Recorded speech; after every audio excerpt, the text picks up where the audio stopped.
You did not need it. You knew you did not need it. And yet you bought it anyway. Maybe it was a candle. Maybe it was another pair of shoes you will wear twice.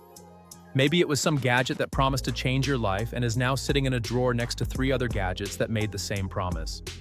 If this sounds familiar, you are not broken and you are not weak. You are human and your brain is doing exactly what it evolved to do. The problem is that what your brain evolved to do and what your bank account needs you to do are 2 very different things. Today we are going to look at why you keep buying things you do not need, not from a place of shame, but from a place of understanding. Because once you understand the mechanism behind the spending, you finally have a shot at controlling it instead of being controlled by it. Let us start with the chemical at the center of all of this, dopamine. Most people think dopamine is the chemical of pleasure, the reward you get after something good happens. That is only half the story. Neuroscience has shown that dopamine actually spikes before the reward in the anticipation of it. It is not the having that lights up your brain nearly as much as the wanting. This is why the moment you click Add to Cart can feel almost as good as the moment the package arrives. Your brain has already gotten its hit before you have even paid for the item. This is also why the high fades so quickly once the product actually shows up. You tear open the box, you feel a brief flicker of satisfaction, and within a day or 2, the item just becomes another object in your house. The anticipation was the reward.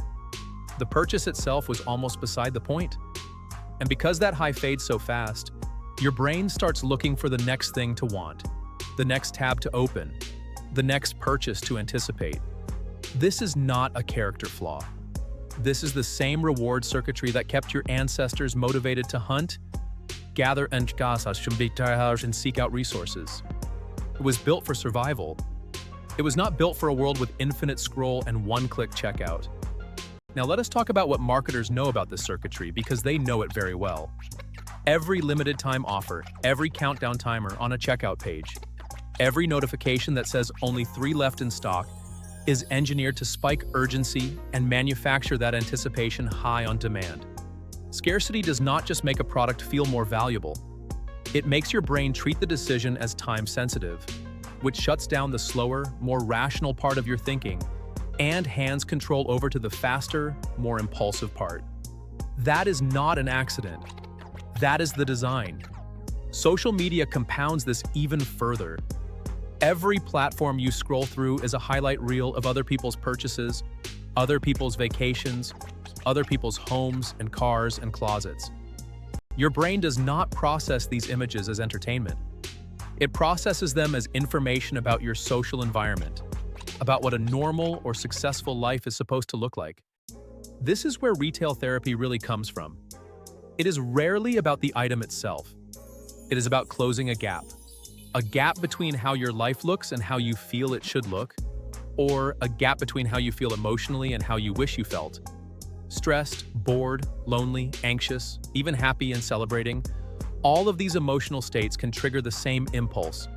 The search for something outside of yourself that will make the feeling inside more bearable or more complete. And this is the real reason so many people struggle to control their spending even when they know better. This is not primarily a math problem. It is an emotional regulation problem wearing a financial disguise. You can hand someone a perfect budget spreadsheet, and if they have not addressed why they reach for their phone to shop when they feel a certain way, the spreadsheet will not hold for long. The spending will simply find a way around it. So, what actually works? Not willpower alone, because willpower is a limited resource that gets weaker throughout the day, which is exactly why so much impulse spending happens at night after a long day of decisions has already worn down your defenses. What works is redesigning your environment and your habits so that the impulsive decision becomes harder to make in the moment, giving your slower, more rational brain a chance to catch up. The first shift is creating friction between the want and the purchase. Delete saved payment information from your most tempting shopping apps and websites. Making yourself manually type in a card number every single time sounds small, but it adds just enough friction to break the automatic nature of the click and buy cycle. Some people go further and set a rule that any non-essential purchase over a certain amount has to sit in the cart for 24 hours before they are allowed to buy it. More often than not, that anticipation high fades within a day, and the item that felt urgent last night looks completely unnecessary by tomorrow afternoon. The second shift is naming the emotion before you shop. Before you open that app or that tab, ask yourself what you are actually feeling in this moment. Are you bored? Are you stressed about something unrelated to money entirely? Are you avoiding a task you do not want to do? This single pause, just naming the feeling honestly, interrupts the automatic loop enough to let you choose a different response. Whether that is a walk, a phone call to a friend, or simply sitting with the discomfort until it passes on its own, which it almost always does. The third shift is unfollowing or muting the accounts and unsubscribing from the emails that are engineered specifically to trigger you. This is not about willpower. It is about reducing your exposure to the triggers in the first place. If a certain influencer's haul videos always send you straight to their affiliate links, that account is not entertainment for you. It is a direct expense. Treat it accordingly. The fourth shift is redirecting the ritual rather than trying to eliminate it entirely. If shopping has become your evening comfort routine, your brain still craves that ritual even after you remove the spending from it. Replace the browsing with something that offers a similar sense of anticipation and reward without the financial cost. Whether that is a show you look forward to, a hobby with its own small wins, or even window shopping with a strict no-buy rule attached, so you still get to enjoy looking without the follow-through that drains your account. None of this means you can never buy anything for enjoyment again. That is not sustainable, and honestly, it is not the goal.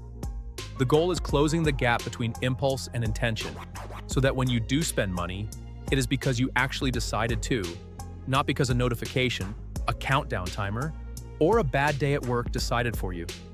Every purchase you make from a place of clarity instead of urgency is a small vote for the version of your financial life you are actually trying to build.